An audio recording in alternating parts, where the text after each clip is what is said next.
Assalamualaikum warahmatullahi wabarakatuh.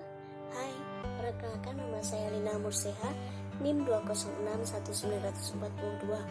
Saya dari kelas MPIB semester kelima dengan mata kuliah Psikologi Komunikasi, dan di sini saya akan mempresentasikan sebuah makalah yakni berjudul tentang psikologi komunikasi kelompok. Selamat menyaksikan.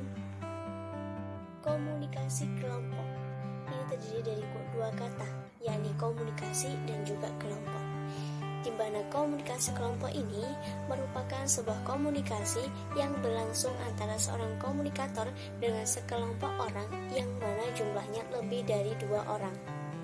Komunikasi kelompok kecil ini punya beberapa karakteristik, yakni mempermudah personality kelompok, pertemuan ramah tamah, kekompakan antar satu kelompok, komitmen terhadap tugas, adanya norma kelompok yang saling bergantung satu sama lain. Nah, di mana proses komunikasi ini terjadi pada kelompok kecil yang kemudian berlangsung secara dialogis. Sebuah pendapat dikemukakan oleh Goldberg dan Larson. Bahwasanya pengertian komunikasi kelompok ini dimasukkan dalam suatu bidang studi penelitian terapan yang menitik beratkan pada perhatiannya terhadap proses kelompok secara umum, yang mana dilakukan dengan berfokus pada tingkah laku individu dalam diskusi kelompok tatap muka yang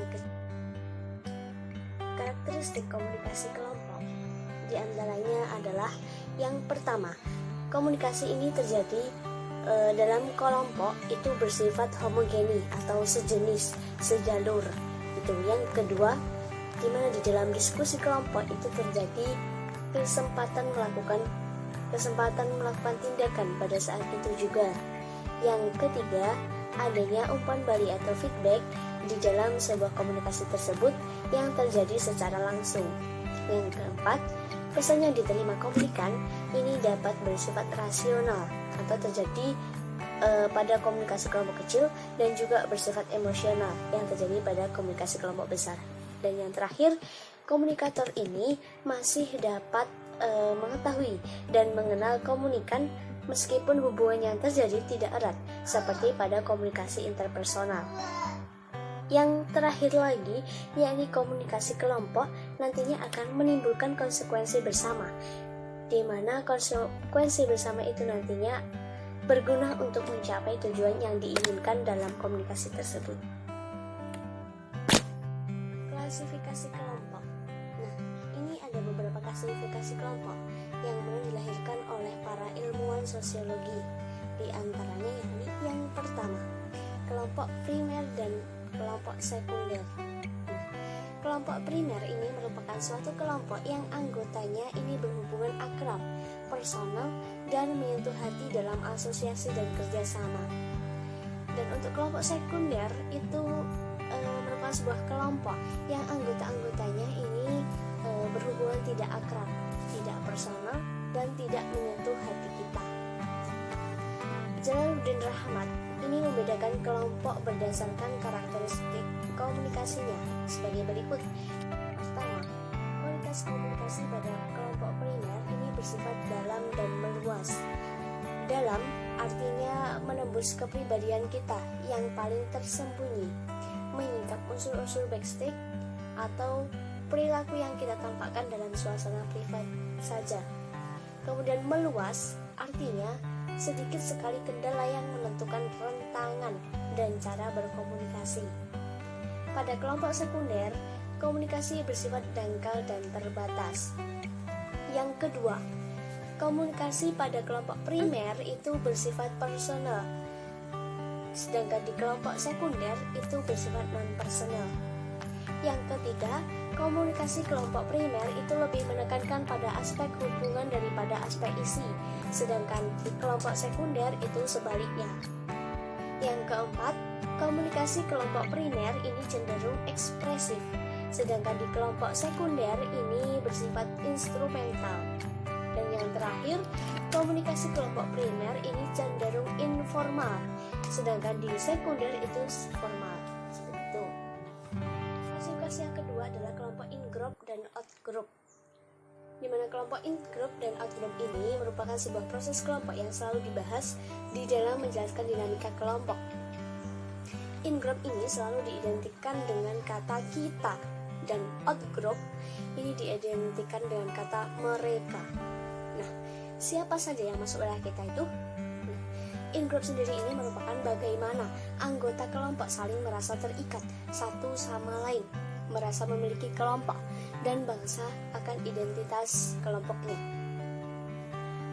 Dan bangga akan identitas kelompoknya. Nah, ini biasa disebut dengan kata kohesivitas. Kemudian di dalam in-group ini, identitas merupakan suatu hal yang sangat mudah dimainkan guna memperkuat posisi in-groupnya dan membuang kelompok out-groupnya. Kemudian klasifikasi yang ketiga yaitu kelompok keanggotaan dan rujukan kelompok. Nah, keanggotaan ini merupakan kelompok yang anggota-anggotanya secara administratif dan fisik menjadi anggota kelompok itu. Sedangkan kelompok rujukan ini merupakan kelompok yang digunakan sebagai alat ukur atau standarisasi untuk menilai diri sendiri atau untuk membentuk sikap dalam diri sendiri. Kemudian, menurut teori, kelompok rujukan itu punya 3 fungsi, yaitu fungsi komparatif, fungsi normatif, dan juga fungsi perspektif. Nah, fungsi komparatif itu seperti ini. Saya menjadikan Islam sebagai kelompok rujukan saya untuk mengukur dan menilai keadaan dan status saya sekarang. Itu fungsi komparatif. Kemudian yang kedua, fungsi normatif itu seperti ini. Islam juga memberikan kepada saya norma-norma dan sejumlah sikap yang harus saya miliki.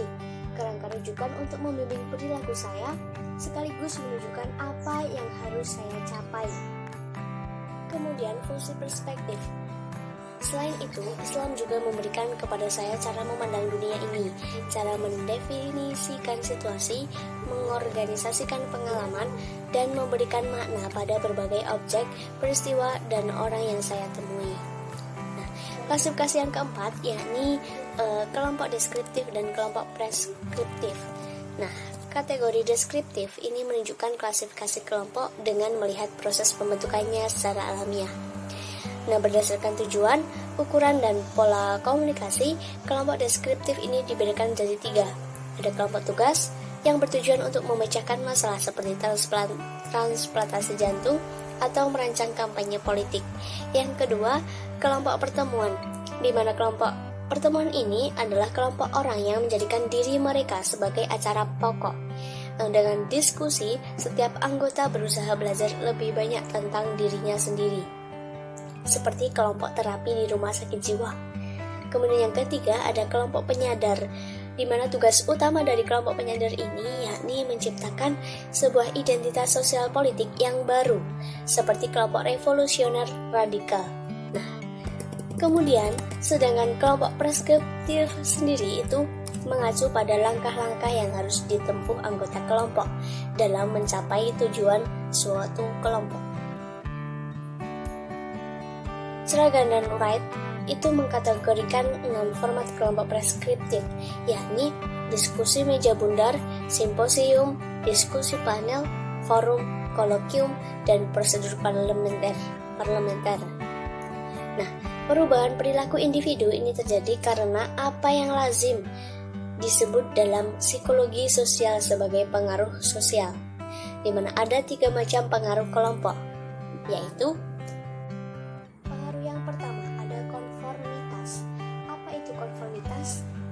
konformitas itu adalah sebuah perubahan perilaku atau kepercayaan menuju norma atau sebuah kelompok sebagai akibat tekanan kelompok yang real atau dibayangkan. Nah, bila sejumlah orang dalam kelompok mengatakan atau melakukan sesuatu, ada kecenderungan para anggota untuk mengatakan dan melakukan hal yang sama. Seperti itu. Kemudian konformitas ini dipengaruhi oleh faktor situasional dan faktor personal, yang termasuk dalam faktor situasional yang mempengaruhi konformitas kelompok adalah berbagai karakteristik kelompok seperti kejelasan situasi, konteks situasi, cara penyampaian, penilaian karakteristik, sumber pengaruh, ukuran kelompok, dan tingkat kesepakatan kelompok. Sementara itu, faktor personal yang mempengaruhi konformitas ini mencakup berbagai karakteristik personal seperti usia, jenis kelamin, stabilitas emosional, otoritarianisme, kecerdasan, motivasi, dan harga diri. Nah, yang kedua yakni fasilitasi sosial, di mana fasilitasi ini menunjukkan kelancaran atau peningkatan kualitas kerja karena ditonton kelompok. Menurut Allport, yang dimaksud dengan fasilitasi sosial ini adalah sebuah prestasi individu yang meningkat karena disaksikan kelompok tertentu. Nah, inti dari fasilitasi sosial ini adalah kehadiran suatu kelompok itu dapat mempermudah pekerjaan yang dilakukan. Seperti itu. Kelompok mempengaruhi pekerjaan sehingga menjadi lebih mudah. Nah, dijelaskan bahwa kehadiran orang lain ini dianggap menimbulkan efek pembangkit energi dalam perilaku individu. Efek ini terjadi pada berbagai situasi sosial, bahkan tidak hanya di depan orang yang menggairahkan kita. Nah, energi yang meningkat ini nantinya akan mempertinggi kemungkinan dikeluarkannya respon yang dominan. Nah, respon dominan ini adalah sebuah perilaku yang kita kuasai. Apabila respon dominan itu adalah yang benar terjadi, maka akan terjadi peningkatan prestasi. Dan bila respon dominan itu adalah yang salah, maka akan terjadi yang namanya penurunan prestasi. Kemudian untuk pekerjaan yang mudah, respon yang dominan adalah respon yang benar.